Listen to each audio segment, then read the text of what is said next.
Believers say it is the tomb where Jesus was buried and rose to heaven. Now, for the first time, experts appear to have confirmed at least one element of the Christian narrative of its history. Researchers sampled mortar taken from between the original limestone surface of the burial bed, where religious followers say Christ was laid to rest, and a marble slab that covers it. They believe the marble dates to around 345 AD, which ties into historical accounts that the first Christian Roman emperor, Constantine, ordered the tomb be enshrined in a new church. Constantine took this decision after his envoys discovered the tomb beneath an older temple, dedicated to the goddess Venus, in around 326 AD.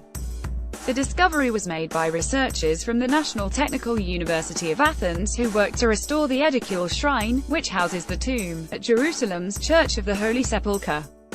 Experts took samples of mortar from various locations within the Edicule back in 2016 with the results, as first reported by National Geographic, only now becoming public. The earliest architectural evidence found in and around the tomb complex until now dates to the era of the Crusades. This would make it no older than 1,000 years, aligning with the church's total destruction and subsequent rebuilding in 1009 AD. But the Athens team's dating suggests that the Edicule is a much older structure. Speaking to National Geographic, Antonia Maropoulou, who directed the Edicule restoration project, said, "It is interesting how these mortars not only provide evidence for the earliest shrine on the site, but also confirm the historical construction sequence of the Edicule." When the first Holy Roman Emperor Constantine sent representatives of the church to Jerusalem to locate the tomb in around 325 AD, they were directed by people in the region to a Roman temple built 200 years previously. This was destroyed and the tomb was discovered beneath, carved into a limestone cave. Constantine ordered that the interior of the tomb be revealed and the Edicule was built around it. The tomb itself features a long shelf, or burial bed, which Christian tradition says is where Jesus was laid to rest, following his crucifixion. This is surrounded by a marble covering, thought to have been installed at a much later date, potentially as late as 1555 AD.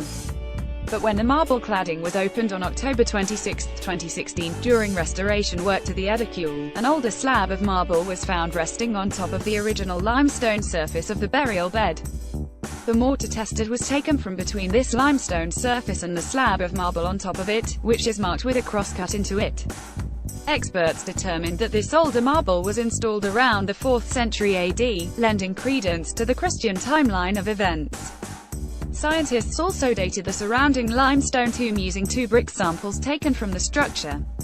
Mortar samples from remains of the cave's southern wall were dated to 335 and 1570 AD.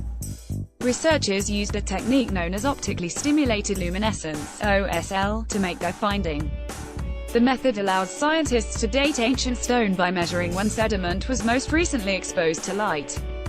When sediments are buried or blocked from sunlight, natural background radiation results in energy being stored in minerals such as quartz. If the mineral grains are not exposed to light, the energy builds up and represents the amount of time since their burial. Scientists can then measure the stored energy in the laboratory and pinpoint where the layers of mortar last saw sunlight. Earlier this year, further work was undertaken to restore the historic site. Just in time for Easter, a Greek team completed a renovation of the Edicule. Restorers cut a small window from the shrine's marble walls for pilgrims to see, for the first time, the bare stone of the ancient burial cave.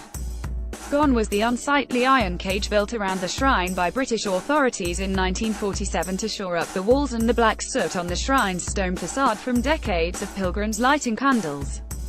And gone were fears about the stability of the old shrine, which hadn't been restored in more than 200 years.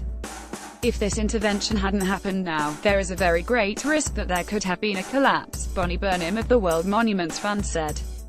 This is a complete transformation of the monument. The fund provided an initial $1.4 million £1 million for the $4 million £3 million restoration, thanks to a donation by the widow of the founder of Atlantic Record. The limestone and marble structure stands at the center of the Church of the Holy Sepulchre in Jerusalem, one of the world's oldest churches, a 12th century building standing on 4th century remains.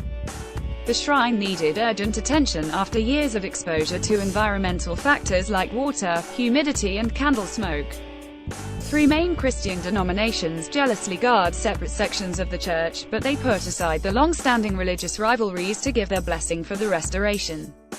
In 2015, Israeli police briefly shut down the building after Israel's Antiquities Authority deemed it unsafe, and repairs began in June 2016.